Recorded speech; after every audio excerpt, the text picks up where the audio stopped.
Un âne, une inversion temporelle et un AV anachronique, c'est ce qu'on a vu récemment et on en parle. Et j'ai un générique. Attention, vous êtes prêts ? Mademoiselle Doré, je vous informer que cet entretien sera intégralement pas filmé. Je suis ton père. Tu bluffes, Martoni, il bluffe. Pas sûr. Si, il bluffe là, ça se voit tout de suite. T'as pas l'air de bluffer là quand même. Bluffe, là. Moi je suis de l'avis de Bialès, il bluffe. Ouais ! Un avis sur ce générique ? Eh ben écoute, c'est un générique nouveau, donc le temps que je le digérais, et pour l'instant c'est plutôt pas mal. Ouais, on n'aura pas une critique aujourd'hui du générique. Alors d'abord, on va passer... Déjà, il y a un générique. Ouais, c'est déjà assez incroyable. Enfin, je veux dire, on manie Audacity comme jamais. Alors, les nouveautés. Mulan, le dernier remake Disney qui ne sort pas au cinéma sauf en Chine. C'est un énorme four. Là, c'est assez incroyable. Il y a un film chinois un peu propagandiste qui est en train de tout lui voler. Les analystes avaient prévu qu'il marcherait très très bien en Chine et qu'il sortirait aussi, ce serait un succès à sa sortie aux États-Unis. Et personne ne l'a vu aux États-Unis parce qu'il est à 30$. Et il ne sort pas en France. Il sortira en décembre sur Disney+. Donc, moi, je suis assez content parce que Disney, ils l'ont dans les fesses. Qu'est-ce que t'en penses, toi ? Et je pense que ils sont des... Alors, entre guillemets, ils se sont passés de l'exploitation pure. Donc, ça leur fait des... donc, ce qui veut dire que tous les frais, tous les sous tout leur sous qui leur revient directement sur Disney+, c'est du cash en direct. C'est pas comme Tenet, par exemple, tout le monde dit que Warner Bros a 200 millions, alors qu'en fait, ils sont pas plus de 120, quoi. Mais Tenet, de toute façon, pour l'instant, on n'est aucunement rentable. Alors, on va rappeler un petit peu les règles d'exploitation au cinéma. C'est-à-dire que dans tous les pays du monde, sauf la Chine, on considère que le studio récupère 55% des recettes brutes. En Chine, c'est 25%. Ah ouais ? Ah, ça, je savais pas. Ouais. Donc, ce qui veut dire que quand, par exemple, tu as un film qui fait 200 millions de dollars de recettes, eh ben, il récupère 55 millions de ses recettes. 55%, je vais y arriver. 55% de ses recettes. Ce qui veut dire que sur 200 millions, eh ben, il récupère 110. Donc, Tenet, qui est à 250 millions de dollars, et ils sont pas encore aux 200 millions de dollars de remboursement de budget, sans compter la pub. Oui, le film a réellement coûté 300 millions, en fait. Non, après, il faut faire une différence. C'est que tu as le budget du film et après, tu as le budget publicitaire. Voilà, mais le budget publicitaire de Tenet est assez énorme, tout comme celui du prochain James Bond, parce que comme ils avaient fait une pub très très grosse pour une date qui n'était pas la bonne, ils ont dû en refaire une autre, donc c'est vraiment énorme, je crois. MGM a indiqué qu'ils ont perdu 50 millions de dollars sur le passage de mars à novembre. Oui. Warner n'a pas perdu autant parce qu'ils ont décalé d'un mois. Ouais, ils ont décalé d'un mois, mais il y a aussi le fait que beaucoup de gens ne savaient pas, et la plupart des gens étaient là, ah bon, ça sort le 26, et en fait, on ne savait pas. Non, mais il y a une différence. Après, il y a un côté économie de marché. Il faut savoir que les James Bond, c'est des films indépendants. C'est peut-être les derniers d'ailleurs. C'est des films qui sont produits par Ion Production, Barbara Broccoli, Michael J. Wilson. Oui. Et derrière, en fait, Universal ne fait que distribuer certaines sommes pour pouvoir distribuer le film. Et puis après, tu as tous les contrats publicitaires, les marques, les machins. Ouais. Donc, c'est des films qui sont, entre guillemets, autoproduits. Ce qui veut dire qu'à la limite, James Bond a littéralement pas besoin de sortir en salle pour ne pas perdre de l'argent. J'ai pas dit pas en gagner, j'ai dit ne pas en perdre. Il faut savoir quelque chose, c'est que sur le 1 milliard qu'a fait Skyfall, Columbia a gagné 60 millions. Ouais, c'est un modèle qui est plus du tout répandu en fait, parce que maintenant les gros studios ils font tout. Mais il n'y a plus que les James Bond. C'est-à-dire que il y avait, je sais plus quel réalisateur qui disait que ce qu'il n'y a plus maintenant, ce sont les pirates. C'est des gens qui prennent des risques fous en produisant en dehors des clous. Par exemple, le dernier très gros film qui a été fait de manière complètement indépendante et vendu au marché, je pense que c'est Cloud Atlas avec Tom Hanks. Ça a été vendu ça a été un film sur 20 pays, quelque chose comme ça. Donc c'est un film qui n'a pas à gagner d'argent, mais comme c'était sur 20 pays, il n'y a pas eu de grosses pertes. parce que tout le monde un peu s'est retrouvé. En fait, on ne sait pas du tout avec ce qui se passe. Non, mais le vrai test, il va se jouer les prochaines semaines sur Tenet. La simple et bonne raison, c'est que tant que tu n'as pas New York, Los Angeles, San Francisco qui ouvrent à plein régime, c'est 30% du marché américain. Oui. D'ailleurs, ma rubrique, tu viens de voler ma rubrique. C'était exactement ce qui était marqué. Bravo, je t'en félicite. Alors, dans les autres nouvelles, Disney vient de tout reporter. On n'aura aucun Marvel en 2021 et en 2020.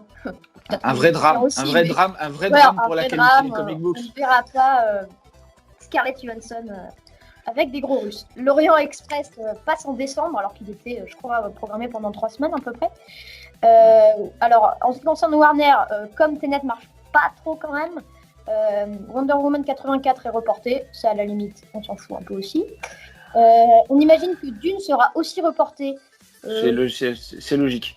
Oui, Warner ne pourra pas se permettre de sortir 2 de ses plus gros budgets de l'année à 2 semaines d'intervalle.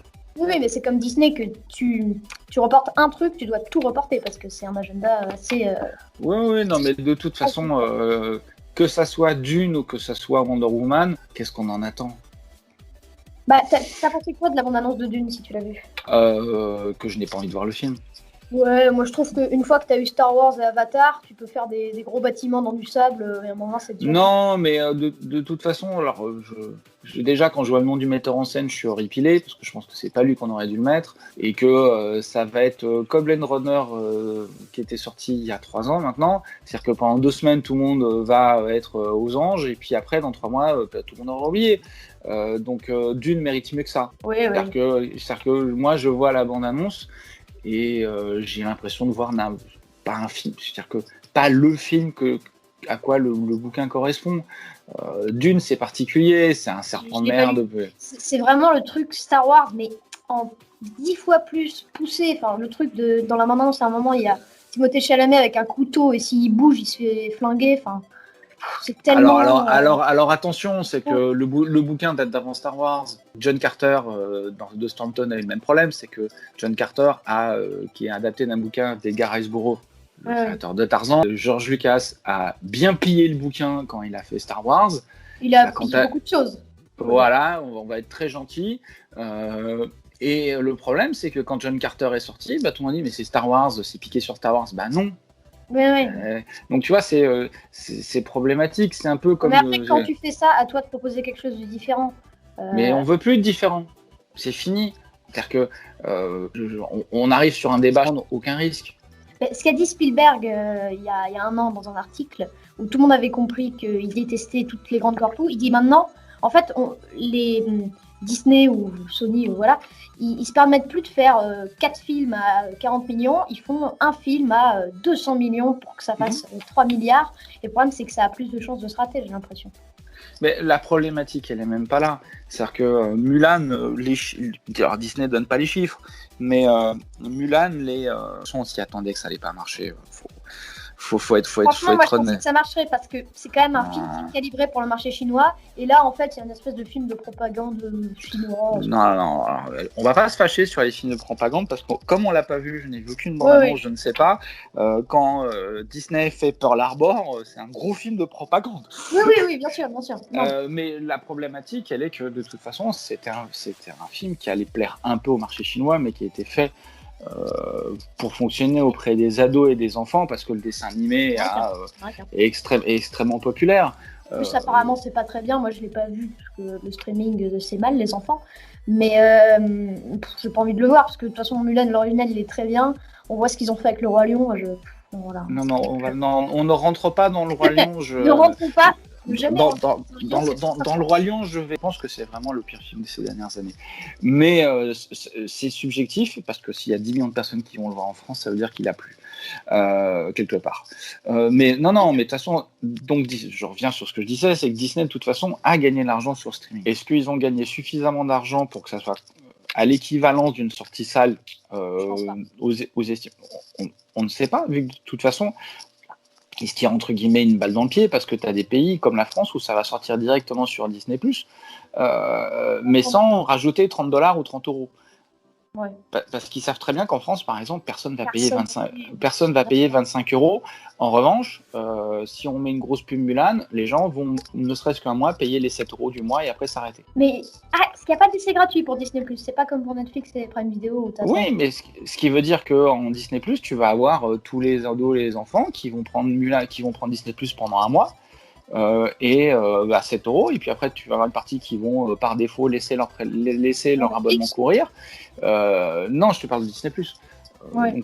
Mais de toute façon, les films on en avait eu cette discussion la dernière fois, les films du milieu n'existent pratiquement plus, c'est très compliqué. Les marques jouent la sécurité. Est-ce que tu as d'autres actus dont tu voulais parler ? Il y a des super films à regarder sur Amazon et sur Netflix pour les gens qui pleut, mais c'est bon, on va pas parler de ça. Il y a en ce moment une ressortie en salle d'un film de science-fiction qui à l'époque en fait a été mis en place par quelqu'un auquel on pensait pas que ça allait marcher. Voilà, c'est-à-dire que on a mis à l'époque sur un type qui était peine reconnu alors qu'il avait 15 ans de métier. Un film sur une idée complètement barge, beaucoup plus barge que Dune, avec tous les excès, et c'était à l'époque le plus gros, c'était pas le plus gros carton de l'année, malheureusement, mais ça a été le plus gros budget de l'année. Mmh. Et on a eu droit à un remake assez, comment dire. Non, mais moi ce truc-là, mais je suis pas ça. Non, en fait, le remake de Colin Farrell, on parle 2 secondes, c'est que t'as vu l'original ou pas ? Bon. Alors, je ne vais pas rentrer dedans. Tu as une ambiguïté de savoir s'il rêve ou il ne rêve pas. L'ambiguïté n'est absolument pas... Je ne parlerai pas de cette ambiguïté en film, parce que je ne spoil rien pour ceux qui écoutent. D'accord ? Sauf que quand tu as un film qui sort 22 ans après, qui s'appelle Total Recall, avec en dessous mémoire programmée, ton ambiguïté, elle bouge. Elle n'est pas vraiment là, quoi. Ouais. Non, c'est un metteur en scène qui est connu pour sa vision et ses excès. C'est Schwarzenegger on replace dans le contexte, c'est Total Recall qui l'a rendu star. C'est pas Terminator 1 ? Non, il faut replacer un truc. Schwarzenegger était une valeur montante du cinéma d'action par la force de sa volonté, qui a fait des films qui a été révélé auprès du public par Conan le Barbare, mais ça a été un succès. Mais ça n'a pas été un carton, mais c'est un film qui a marqué les esprits. Conan le Barbare, c'est une musique extraordinaire, c'est des moyens luxueux pour l'époque, c'est un scénario d'Oliver Stone, donc on ne redit pas qui c'est, parce que je pense que tout le monde sait maintenant qui il est, et c'est un film qui a extrêmement bien marché. Terminator, c'est un film qui a marché à hauteur de Conan le Barbare, box-office mondial, etc. Mais ça a été c'est un film qui s'est créé sur le long terme. Après, il a fait des plus ou moins gros ou moyens succès, Commando, Running Man. Il a commencé vraiment à avoir une critique plutôt élogieuse. Ça a été à partir de Predator, qui pour moi est quand même l'un de ses plus grands films. Il a son premier vrai carton, alors où il a dépassé, faut replacer, c'est qu'à l'époque la barre des 100 millions de dollars. C'était quelque chose sur lequel il y avait très très peu de films à l'époque dépassaient, et le premier film qu'il a dépassé, c'était Jumeaux. Quoi qu'on en pense. Alors, c'est une comédie où les jumeaux avec Danny DeVito. Quand tu as Danny DeVito, qui est le pingouin de Batman, par le réalisateur de SOS Fantôme, donc c'est la comédie de Noël, et il se donne à fond dans la comédie, c'est sa première comédie. Quoi qu'on pense du film, ça l'a rendu extraordinairement populaire. Et il a fait Total Recall, il l'a produit, c'est lui qui voulait faire le film, ça faisait 10 ans qu'il suivait le sujet. C'est lui qui a choisi le metteur en scène. Il l'a chopé, il lui a dit je veux que tu tournes avec moi. Et l'autre lui a dit pourquoi moi ? Je lui ai dit parce que toi tu vas aller droit dans la viande. T'entends plus une star dire un truc comme ça aujourd'hui, c'est impossible. Le film est d'une violence cartoonesque assez extraordinaire, qu'on aime ou qu'on n'aime pas. C'est un film que tu ne pourrais plus faire aujourd'hui, très clairement, par sa vision outrée. Bah, tu sais quoi ? Je le reverrai et au prochain podcast, on en parle. Alors je veux juste rajouter quelque chose. J'ai acheté en Blu-ray 4K couleur beaucoup de choses le Terminator 2 et on a commencé à le regarder hier et c'était très très bien. Voilà. Ah ouais. Moi j'aime beaucoup ce film mais je préfère le premier. Ah ouais ? Et oui, je suis. Et en plus, pour te dire, je l'ai découvert entre guillemets en avant-première, c'est que je l'ai vu en Angleterre 2 mois et demi avant la sortie française. Donc tout ce que j'avais vu, c'était le tout petit teaser disponible sur Internet, où tu as juste Schwarzenegger qui sort de l'usine. J'ai vu le film et j'étais estomaqué effectivement par les effets spéciaux, la mise en scène, très très grande. Moi, je vous donne l'avis de quelqu'un qui l'a vu hier.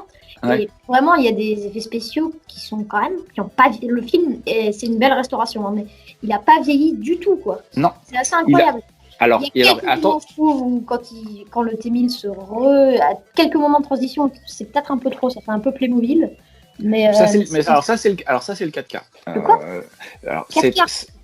Non mais t'as acheté le Blu-ray 4K. Oui.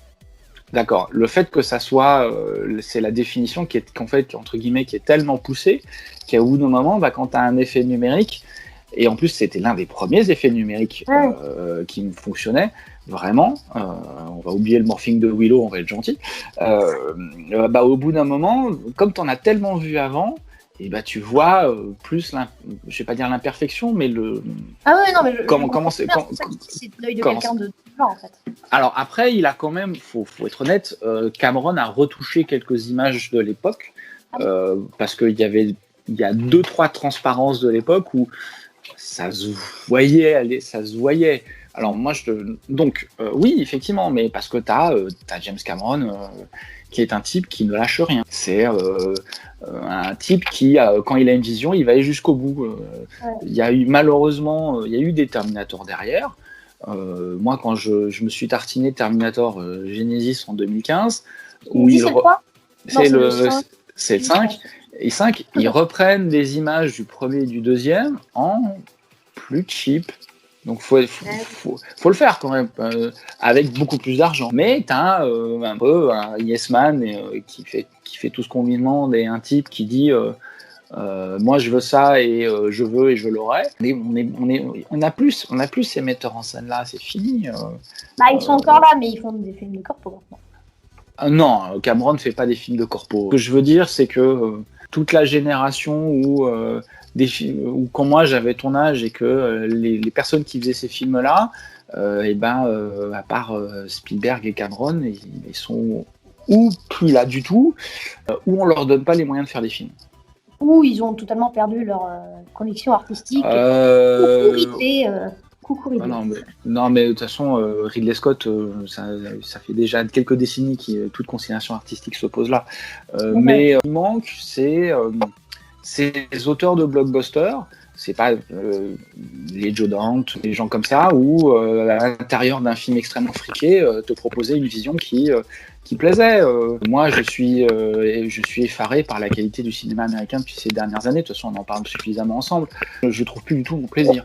Je pense que on va être très honnête, je pense que le dernier chef-d'œuvre du cinéma américain, c'est Mad Max. Voilà, on se pose, on s'accroupit, on fait merci monsieur. Après. Un film que tu considères moyen, tu parles de Tenet peut-être ? Tu veux qu'on y passe ? Ah ouais, passons-en. Tenet, non, mais alors moi j'ai compris. J'ai compris le film, mais la proposition qui me donne. C'est qu'il y a du cinéma. Moi, j'ai compris. Voilà, c'est ça. Je mettrai ça sur ma fiche Wikipédia un jour. J'ai compris Tenet, et j'ai détesté Star Wars. Waouh. Alors, Tenet, le nouveau film de Christopher Nolan. Le Kubrick des années 2000, d'après une certaine intelligentsia cinématographique, je pense qu'on n'a pas vu les mêmes films. Alors, Tenet, Thomas, je vais simplement chercher mes petites notes que j'ai écrites tranquillement avant-hier. Voilà, c'est bon, je les ai. Qu'est-ce que tu en as pensé ? C'est bruyant, pour rien. Moi, je trouve le mixage assez beau quand même. Moi, les mixages de Nolan, je les ai jamais aimés, donc c'est pas maintenant que ça va commencer. Mais Nolan a des grandes qualités, je vais pas cacher ça, sauf que c'est pas un réalisateur visionnaire comme on dit, mais c'est un type qui essaye à chaque fois quelque chose. Moi, ma problématique sur Tenet, c'est que je trouve que c'est un film compliqué pour rien. Ça, c'est une reproche qu'on lui fait assez souvent, même avec des films comme Inception. On dit c'est compliqué pour rien. Mais alors, Inception, alors moi, j'aime pas le film. Hein. Très clairement, je trouve ça insupportable. Mais je ne peux pas lui reprocher son exposition qui est claire. Où tu n'as qu'une envie en fait, c'est de voir ce qui va se passer au moment où ils vont vraiment faire je ne spoil pas, Inception se casse. Oui. Mais après, le moment où le casse arrive, moi c'est là que j'ai décroché. C'est que c'est pas à la hauteur de ce que tu as vu avant et ça descend. Alors après, moi, faire hommage à James Bond, fine. Mais que ça dure 30 minutes sans rien apporter derrière, non. J'ai aucun intérêt. Après, c'est pas un film détestable, mais c'est un film où effectivement, voilà. Moi, Tenet, je trouve déjà que la scène d'introduction, tu pourrais la couper. Je vois pas à quoi elle sert. Elle sert uniquement à casser des bouches, mais dans beaucoup de James Bond, il y a ça, et moi, ça me gêne pas. Alors attention, c'est qu'il faut quand même. Alors, on va parler 2 secondes d'un James Bond. Les James Bond, on dit toujours que la séquence pré-générique, elle correspond pas au reste du film. On replace les James Bond depuis, on va dire même les Roger Moore. C'est pas vrai. C'est juste dans l'imaginaire. Là, Nolan, moi j'aime bien ses introductions. Je trouve que là, même l'introduction de Dark Knight Rises, qui est un film que je n'aime pas du tout, elle est bien. Et en plus, elle est calme, elle est sans bruit, sans fureur, elle est posée. Donc j'ai pas de souci par rapport à ça. Et là, c'est-à-dire que cette scène, en fait. C'est pas sans bruit, je pense pas que ce soit l'objectif qu'on pourrait. Non, mais en fait, scénaristiquement, cette scène ne sert à rien. Elle ne pose absolument pas. Personnellement, je me permettrais pas de dire que des scènes ne servent à rien. Non, mais qu'est-ce que. J'ai pas tout compris, mais peut-être qu'il y a des choses dedans à apprendre. Oui, mais alors après, tu vois, alors, à ce moment-là, on revient dans la politique de l'Easter egg, où c'est. Vous êtes obligé de revenir le voir pour avoir compris. Oui, ça, je trouve pas cette démarche très sympa. Franchement, parce que moi, je l'ai pas revu. Je pense que je pourrais, clairement, mais j'ai autre chose à faire. Toi, tu l'as vu en IMAX, moi pas. Moi, je l'ai vu en IMAX, c'était assez incroyable. Non, mais je mets effectivement un bémol sur toutes les personnes que je connais qui vont le voir en IMAX me disent on voit pas le même film. Je suis entièrement d'accord, c'est pas le même format. Après. Moi, quand je vois, en fait, c'est même pas l'exécution, etc. C'est-à-dire que je trouve que cette scène, elle n'apporte rien, pratiquement, à ce qui va se passer derrière. C'est-à-dire que tu pourrais très bien couper les 15 minutes de la première scène et avancer.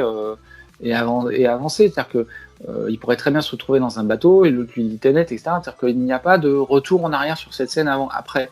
Parce que tout le principe, en fait, de ce film, dans ce que je pense avoir compris, vu que j'ai mon bac, c'est que Tenet se dit de chaque côté, donc c'est un palindrome, donc en fait c'est un principe de retour en arrière. Sauf que... Dans version, c'est pas la même chose. Et moi j'ai compris ça avec une interview de Robert Pattinson qui explique ça assez d'une bonne manière, je trouve.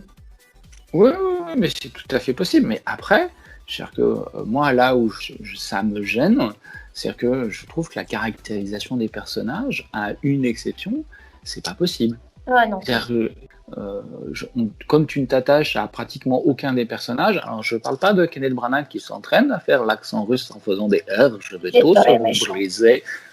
Comme disait Ivan Drago, je vais te briser. Alors que moi, j'adore Kenneth.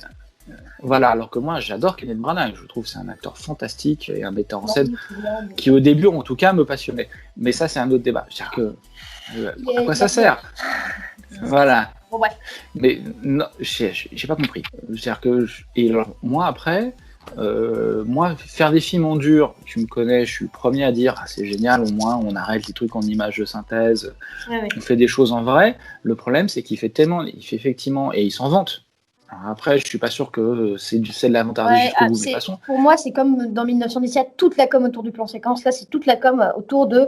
Il filme tout en pellicule et il n'y a pas d'effets spéciaux. Non, mais alors, non, il dit qu'il a fait 300 plans en images de synthèse. Quand j'ai vu le film, je pense qu'il y en a plus. Mais après, quand il tourne le problème, c'est pas qu'il tourne en live ou qu'il tourne pas en live, c'est la manière dont il le filme, il le monte. Ouais. La scène où ils vont dans l'immeuble avec un câble. C'est-à-dire que j'ai vu le making-of, ils le font en réel. Je vois le film, j'ai l'impression que c'est une image de synthèse. Tu vois le truc ? Moi, ce que j'aime beaucoup et ce que je trouve poétique chez Nolan, c'est en fait la façon de montrer des choses extraordinaires avec, et c'est ce qu'apporte la pellicule aussi, je pense, avec une patte de réel. Et par exemple, dans Inception, moi, ce que j'aime beaucoup, c'est par exemple la scène à Paris, où c'est tout à fait normal, et il te filme quelque chose d'incroyable, à savoir, par exemple, tout ce qui se retourne, tout ça, avec quelque chose d'assez simple, et c'est ce que je trouve plutôt pas mal. Oui, mais c'est l'un des plaisirs d'Inception. Après, je vais être très méchant, Nolan, c'est pas un très grand réalisateur. C'est-à-dire, ses échelles de plan, elles varient jamais. Hein. Tu regardes. Pour moi, là où il est bon, c'est quand il a pas un budget énorme. Pour moi, son meilleur film, ça reste Le Prestige, même si je préfère Inception. Alors moi, Prestige, la caméra à l'épaule dans un film d'il y a 200 ans, j'y arrive. Mais David Bowie extraordinaire et toutes ces séquences sont vachement bien. Faut lire le bouquin. Le bouquin est génial. Ah, il y a un bouquin. Adapté d'un bouquin. D'accord. Lis le bouquin. Je t'enverrai ça. Mais moi, je préfère Insomnia. Je trouve Insomnia extraordinaire. Ouais, moi, je l'ai pas vu. Enfin, faudra que je le voie parce que ça m'intéresse. Ah ouais, mais il sera pas en IMAX, hein, celui-là. Hein.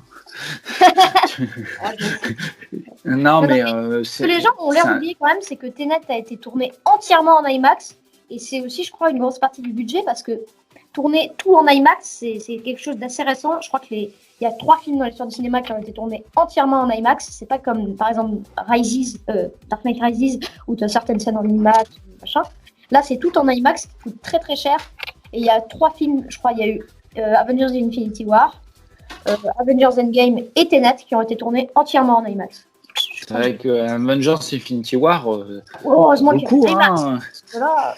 Je sais pas, moi les Power Rangers dans l'espace. Non. Merci Disney. Non mais le truc c'est que moi quand je vois ce film, je suis tellement pas. Tu peux faire l'IMAX, tu peux faire du réel, tu peux faire exploser un vrai avion. Alors l'avion n'en parlons pas parce que je trouve ça vraiment, les plans sont pas terribles. Mais le problème c'est que je pense pas. Moi c'est que en fait. On voit qu'il a, sur les scènes d'action, il a taffé parce que grâce à son concept d'inversion temporelle, il n'a plus besoin de faire des contre-champs. Et Tenet et Christopher Nolan, quand il fait des contre-champs dans les scènes d'action, il se fout dedans. Dans Inception, t'as ça, le Call of Duty dans la neige dans Inception. Il te fait 3 plans et puis après, c'était n'importe quoi sur le contre-champ. Et tu sens pas l'impact. Moi, ce que je trouve bien, c'est que dans la scène dans la cuisine, moi, je les ai pris dans la gueule, les coups. Alors là où il fait exploser un vrai avion, ça reste réel et il n'y a rien, c'est pas percutant. Mais moi, je pense que c'est voulu et je trouve ça assez intéressant. Oui, mais moi, la problématique que j'ai avec Nolan, c'est que oui, effectivement, cette scène-là est pas mal. Mais Nolan, sur les corps à corps, dès que les gens se battent, c'est du bout du genou. Alors, Nolan ne veut pas de deuxième équipe. Ouais. Mais je l'ai pas vu en IMAX. Peut-être qu'en IMAX, c'est une échelle de plan qui est pas la même. Mais la problématique de Nolan qui peut être sa force, c'est qu'il n'a pas de deuxième équipe, donc c'est lui qui tourne tout. Oui. Et moi, je trouve que la chorégraphie des combats dans les Batman, elle est vraiment pas terrible. Ça manque de punch. Je trouve que dans Batman Begins, c'est vraiment n'importe quoi, mais il n'avait jamais fait ça avant, en fait. Moi, je trouve Batman Begins intéressant par certaines thématiques, mais en termes de mise en scène, c'est pas... C'est la première heure qui tient coup. Après, c'est très compliqué. Mais après, mais même le combat Bane Batman dans Dark Knight Rises avec Catwoman sur le toit, c'est une catastrophe.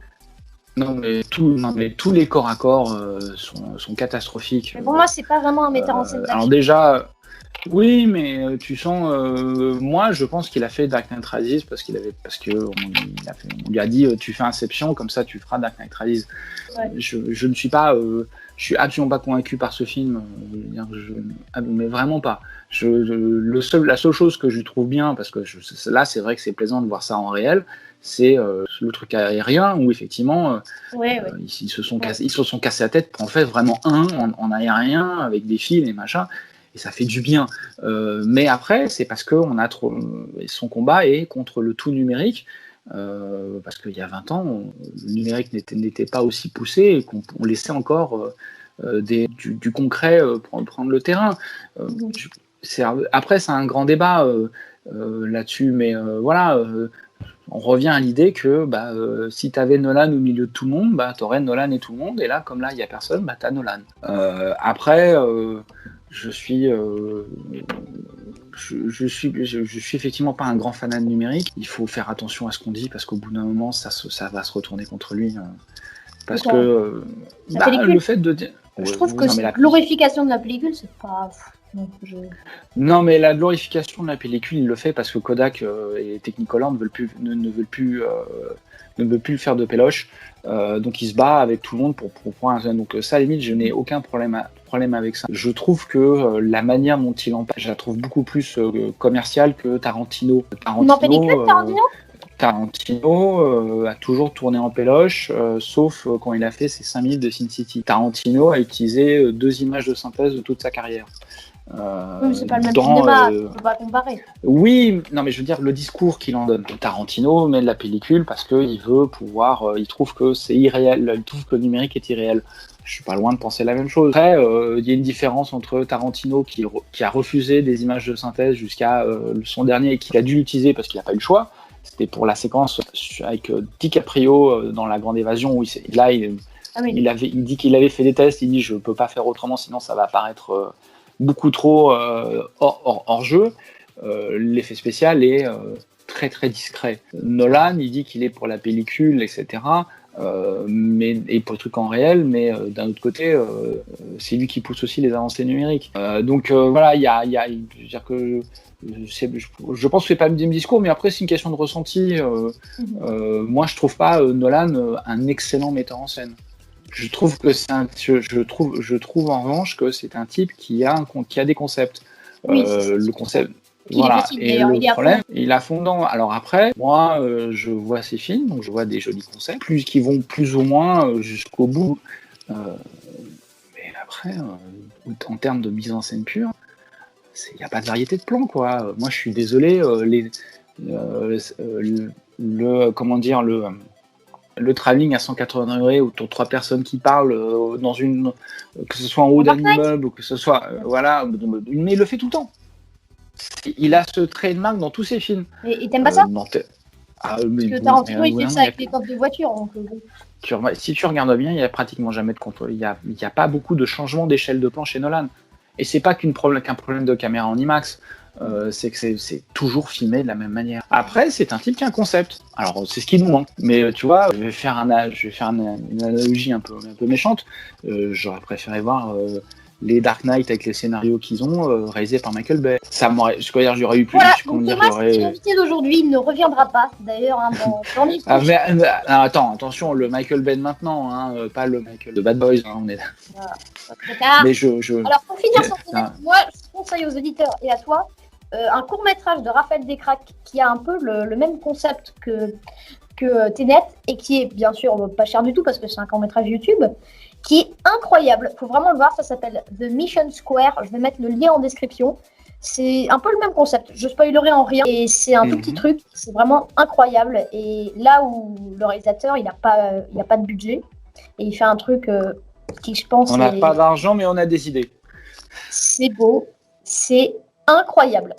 Passons maintenant au second film qui s'appelle Brutus versus César. Pas vu. Eh bien, je te félicite parce que c'est vraiment horrible. Brutus versus César, j'aime bien Chiron pourtant. J'adore Chiron, j'adore Mauvaise Herbe. Il faut que je le vois une trop ou rien. Brutus versus César, je pense que c'est un film qui est raté. Pourquoi Chiron, il essaye de faire un espèce de Astérix Mission Cléopâtre. Sauf qu'il je sais pas, il n'arrive pas à trouver l'humour d'Alain Chabat et ça marche pas du tout, quoi. Mais peut-être, faut pas le chercher surtout. Je sais pas, parce que franchement, c'est sous-budgété. Et le problème, c'est que tous les acteurs sont en sous-jeu et c'est assez horrible. Par exemple, des Thierry Lhermitte et Gérard Darmon, que j'adore et qui est dans le générique de ce podcast, si vous avez bien écouté. Ils jouent mal. Il joue pas, quoi. Thierry Lhermitte, il est là pour payer son loyer. Clairement, je pense que c'est sa seule obligation. Non, non, je suis pas là. Faut arrêter. Lhermitte est un monsieur qui a fait des choix de producteurs qui l'ont fait gagner beaucoup d'argent et qui continuent. Quand tu regardes sa carrière, lui, tout ce qui l'intéresse, c'est pas d'avoir obligatoirement des grands rôles, mais de s'amuser. Oui. Et puis là, il arrive au théâtre. Franchement, il n'a pas l'air de s'amuser dans ce film. Hein. Vraiment, il a les yeux fatigués, quoi. Et je l'adore, vraiment je l'adore. Et je pense qu'il en a encore sous le capot.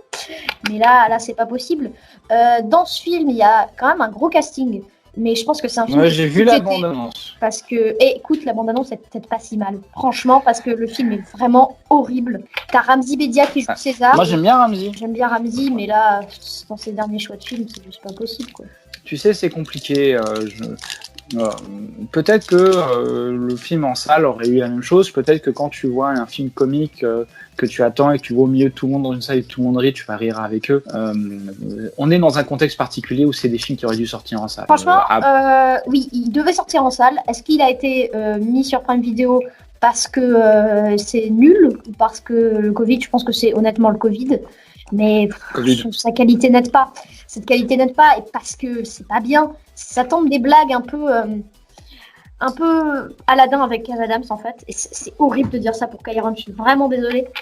Mais c'est un peu le même humour et c'est vraiment un humour qui exclut le spectateur. Ils sont entre eux, ils ont l'air de rigoler et tant mieux pour eux. Et il n'y a vraiment aucune attention au spectateur. Et il y a des blagues, mais c'est horrible. Par exemple, déjà il y a Pierre Richard qui mime une érection. Et pour ça, moi, je voudrais dire que... Spoiler alerte. C'est assez... Écoute, Pierre Richard a 85 ans, c'est fini. C'est-à-dire qu'il a mimé Johnny Hallyday chez Danny Boone, il peut mimer une érection chez Kyron. Oui, alors... Non, mais voilà. Johnny Hallyday qui mime une érection, ça peut être pas mal aussi, je pense. Oui, c'est tous ces concerts quand il chante. Oui, écoute, quand t'as fait David Lansky sur France 2, tu peux tout faire. Les amateurs reconnaîtront. Non, et il y a des blagues dans ce film. Par exemple, elle est dans la bande-annonce. Hein. C'est vraiment... non, c'est soirée complot. Ah bon, mais moi j'avais compris soirée compote.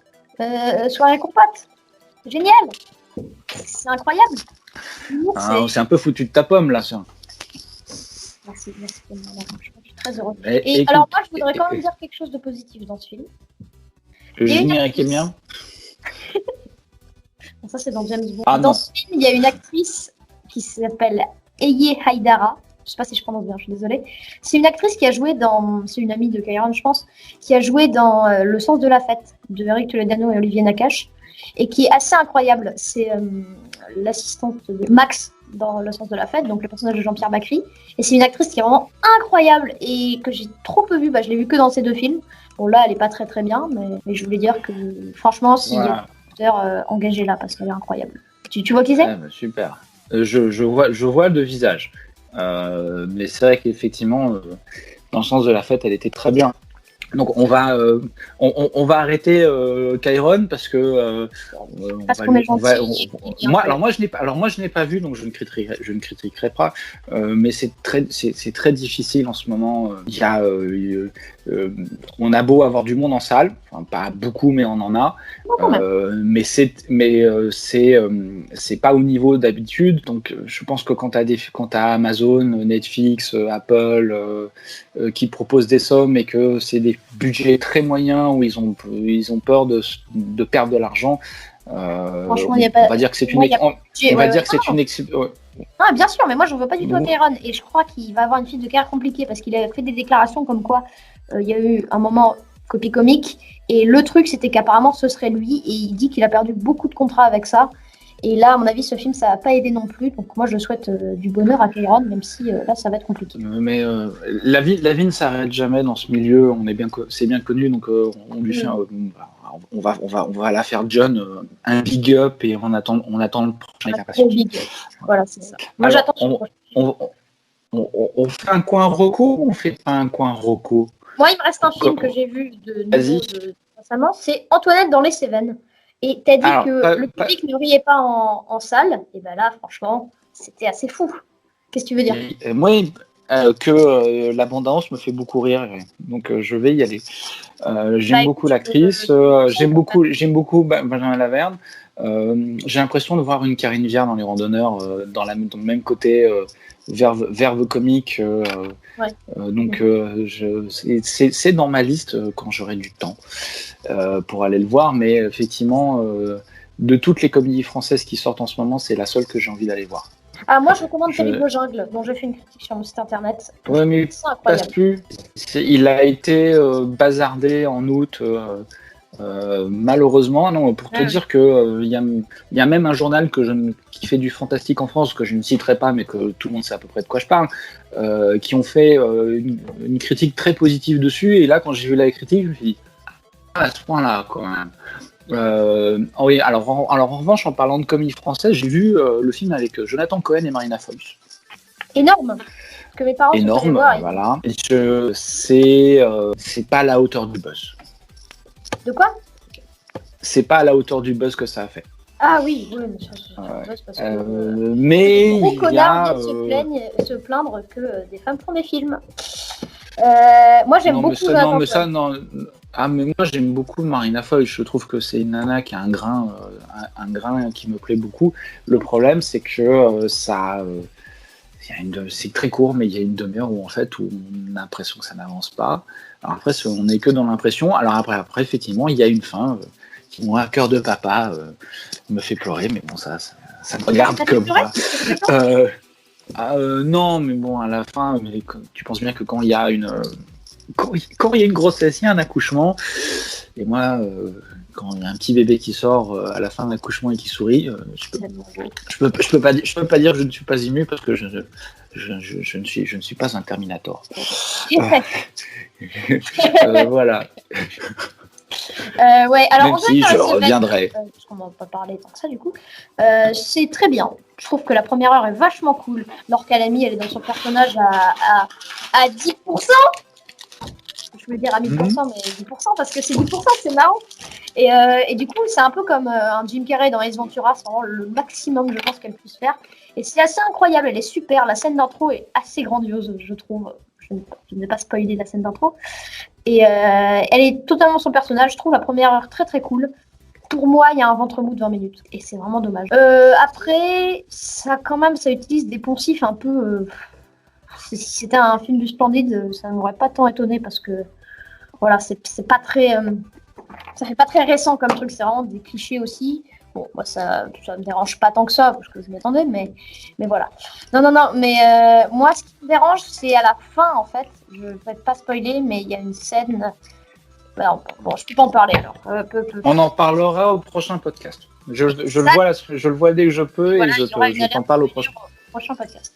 On fera une alerte, spoil. Il y a un gros spoiler sur les comédies françaises. Après, pour les sorties nationales, on ne sait pas ce qui sort. Donc, je pense qu'on va pleurer pendant... Oh, non, c'est pas la peine, je pleure déjà.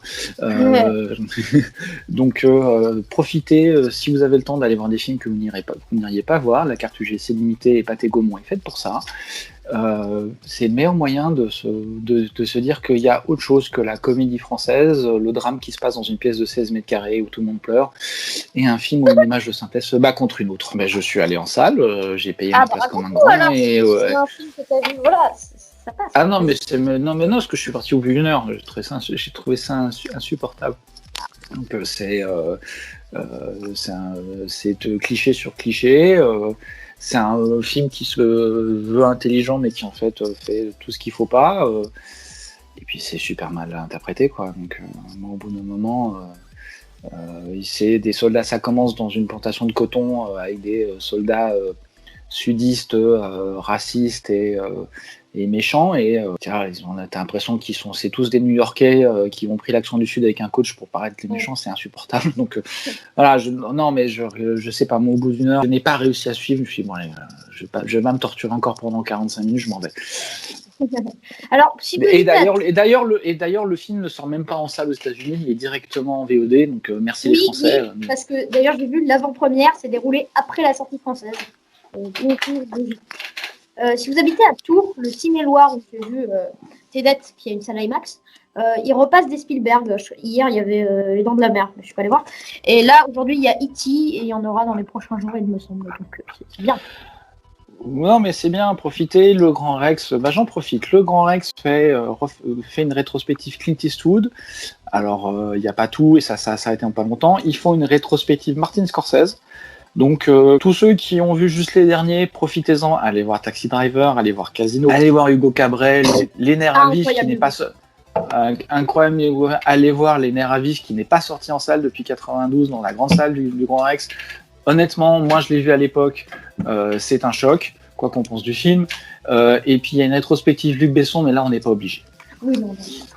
Vraiment, et en revanche, Vacances d'octobre, journée, retour vers le futur au Grand Rex en version française. Donc ce sera complet comme d'habitude, donc n'hésitez pas, prenez vos places. Il y a quelqu'un au bout du film. C'est ça, tout à fait. Mais non, voilà. Alors donc, moi, voilà, en gros, je vous recommande quoi donc ce court-métrage de Raphaël Descraques qui s'appelle, j'ai oublié le nom, qui est un très bon nom, mais le lien est en description de ce podcast, qui est assez ouf, je trouve. Quoi d'autre Tenet. Il n'a pas vraiment besoin de ma recommandation, mais je le recommande quand même. De toute façon, Terrible Jungle aussi, pour ceux qui arrivent encore à le voir dans une petite salle de province, n'hésitez pas. Sponsorisé par le Loustic. Exactement. Là, je pense qu'il a le label. Il a le Loustic. Il a le label.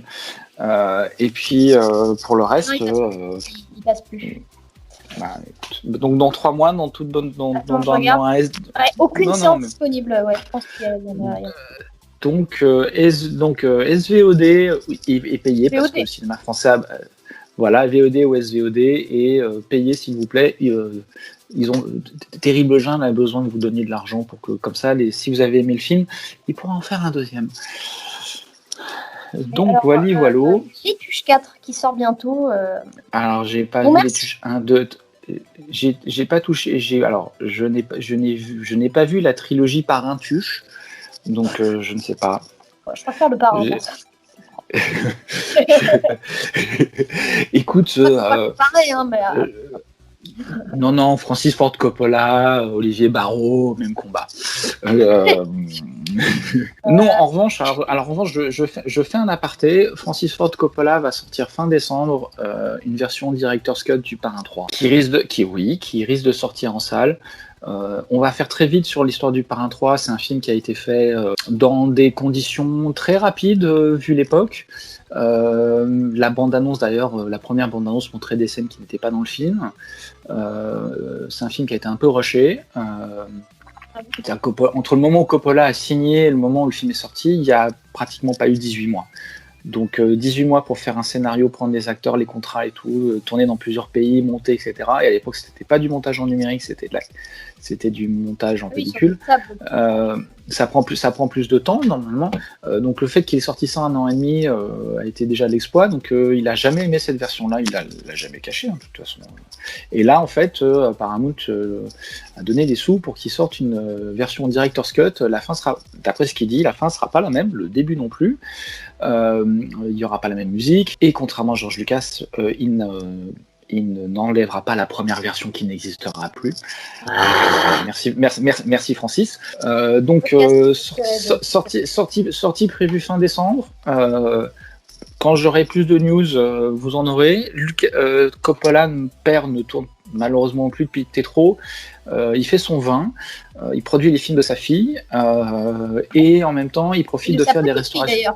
Voilà. De sa petite fille, mais il profite maintenant de faire la restauration de ses films, donc de refaire les montages sur des films en fait qui à l'époque l'ont un peu échappé, mais tout en respectant les premiers montages d'origine, parce qu'il dit qu'il n'y a pas de raison que ça doit s'oublier. Donc là, il a fait un montage de Cotton Club qui n'est malheureusement jamais arrivé en France, mais le montage du troisième Parrain est prévu. Et on pourra faire un podcast Parrain avec plaisir là-dessus. Donc voilà, info à suivre. Ça j'avais oublié ça de ma tête. Bienvenue à Marwen, film de Robert Zemeckis de l'année dernière. Pas vu, raté. Paraît que c'est très bien. C'est très très bien et il s'est fait bouffer par... Mais les films de Zemeckis, c'est avec Spielberg peut-être le dernier metteur en scène qui expérimente à chaque film. Chaque film ne ressemble jamais au celui d'avant. J'ai malheureusement raté Allié avec Brad Pitt et Marion Cotillard en salle. Quand je l'ai vu, j'ai trouvé ça extraordinaire. On pourrait faire un podcast sur Robert Zemeckis, je pense que il y aurait de quoi faire. Donc quand ça sortira... Ouais, enfin... Ouais, mais enfin bon, écoute, tant qu'il garde les droits de Retour vers le futur et que personne ne peut faire un remake ou une suite, moi ça me va. De toute façon, moi je tendance, je dirais. Non mais... quelqu'un d'incroyable qui le fait, mais... Non mais ça sert à rien. On est dans l'ère du reboot et du doudou. Mais au bout d'un moment, il y a des choses, faut pas y toucher, quoi. Non, c'est vrai, SOS Phantom 3 était censé sortir dans pas longtemps, là. Décalé à l'année prochaine. Ah bah écoute, je n'ai même pas entendu parler. Alors la bande-annonce est intrigante.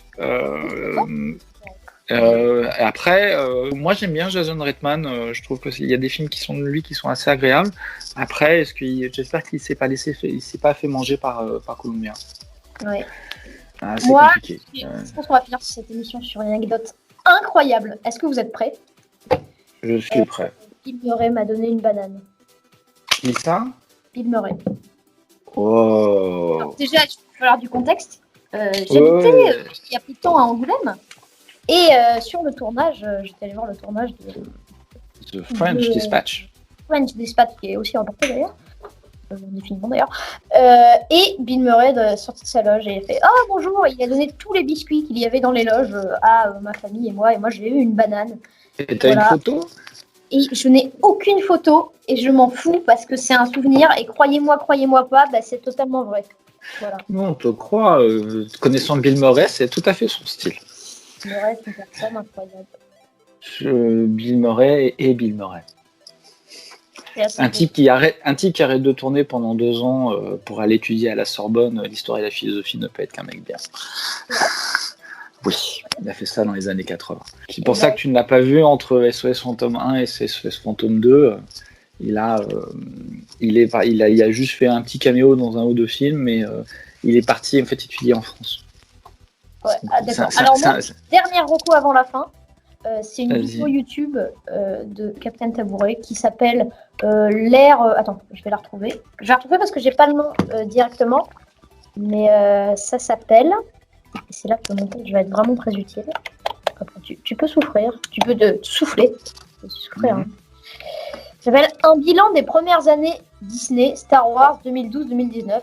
Et c'est une vidéo. Voilà, si vous avez 1h27 à tuer, ce qui est compliqué, moi je l'ai fait plusieurs fois. C'est pas à perdre, c'est hyper intéressant. C'est quelqu'un qui est vraiment passionné par Star Wars, qui connaît, je pense, tout, et qui fait un bilan assez acerbe des années Star Wars en disant qu'en fait, ils savent pas ce qu'ils font, tout ça, mais c'est assez poussé. Voilà, je conseille. Alors, moi, je vais faire une dernière reco, après on va arrêter, parce que je pense que sinon les gens vont larguer. Pour tous les fans de musique de film, il y a un excellent podcast qui s'appelle Time Tracks. Il est sur YouTube ou sur SoundCloud et vous avez d'excellents journalistes dont Monsieur Rafik Djoumi, les amateurs connaîtront, qui font des thèmes comme le polar français, on parle de musique de film, hein, le polar français, la science-fiction, la fantasy. Alors la fantasy c'est long mais c'est passionnant, avec des invités qui viennent parler des musiques et des thèmes de la manière, et c'est absolument pas didactique, c'est juste dans l'émotion de l'écoute. Pour ceux qui connaissent, il y a aussi de temps en temps le créateur du site internet underscore.com ou .fr qui s'occupe des musiques de films pour parler de cet art aussi, parce que une bonne musique de film est une musique aussi qui ne s'écoute pas pendant le film, les amateurs comprendront. Donc si vous aimez ça, n'hésitez pas. Au revoir. Salut. Au revoir et à bientôt.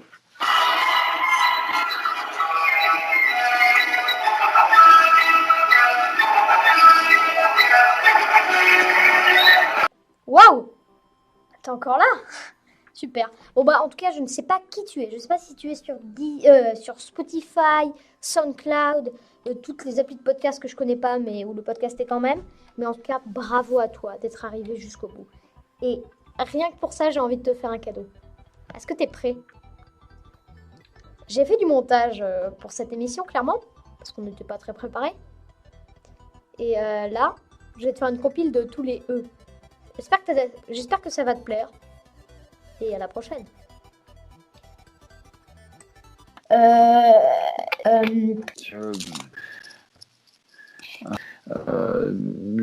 Nolan.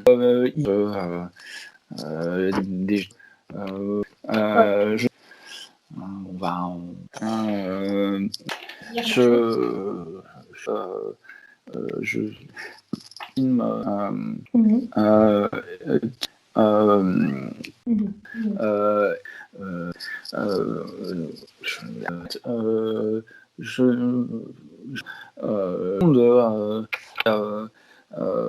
comment dire, là, on dit toujours que la séquence pré-générique, elle ne sur ce que je dis.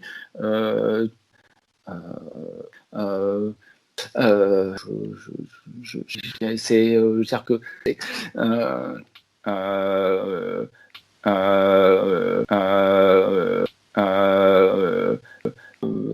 mais c'est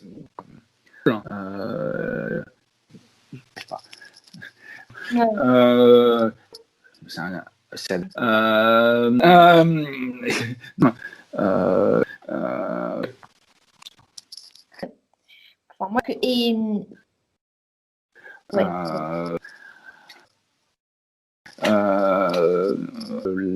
Le tome ouais. Mais je la trouve beaucoup plus comment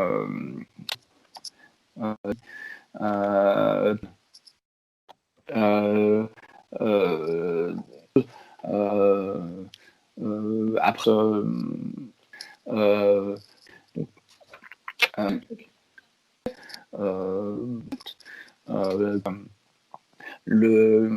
non mais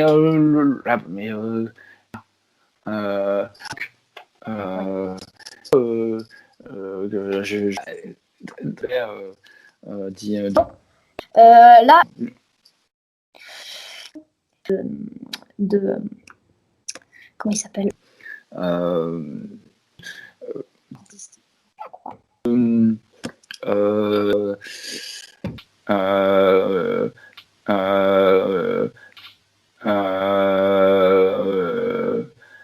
Chose, j'avais marqué autre chose et je pense que je viens de l'oublier. Alors, c'est hyper triste. Donc, oui, on va pleurer. On va pleurer. Ensemble. Si.